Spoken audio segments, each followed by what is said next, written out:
தீர்காயுஷ்மான் பவ சௌமிய என்பது இது ஆசீர்வாதம் செய்யும் பொழுது சொல்லும் சொற்கள். இதற்கு என்ன அர்த்தம்?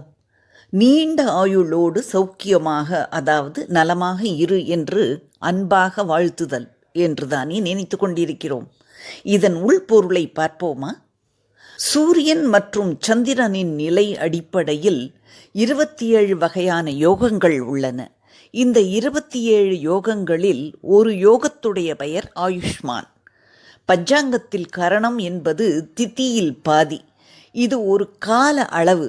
ஒரு திதியில் முற்பகுதிக்கு ஒரு கரணமும் பிற்பகுதிக்கு ஒரு கரணமும் என 30 திதிகளுக்கு 60 கரணங்கள் சுழற்சி முறையில் அமையும்.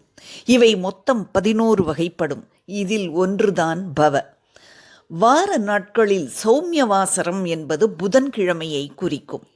இந்த மூன்றும், அதாவது புதன்கிழமையில் ஆயுஷ்மான் யோகமும் பவகரணமும் சேர்ந்து வந்தால் அந்த நாள் ரொம்ப ஸ்லாகியமான நாளாம்.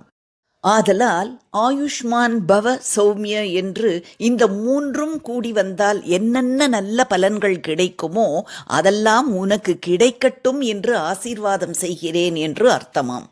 இதைத்தான் தமிழில் பொன் கிடைத்தாலும் புதன் கிடைக்காது என்று சொல்வார்களோ. புதன்கிழமையோடு இந்த யோகமும் கரணமும் சேர்ந்து அமையும் நல்ல நாள் அரிது என்பதாலோ.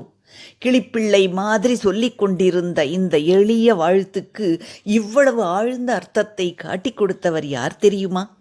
சனாதன தர்மத்தின் அடையாளமாக திகழ்ந்த காஞ்சி மாமுனி ஸ்ரீ சந்திரசேகர சரஸ்வதி மகாஸ்வாமிகள்.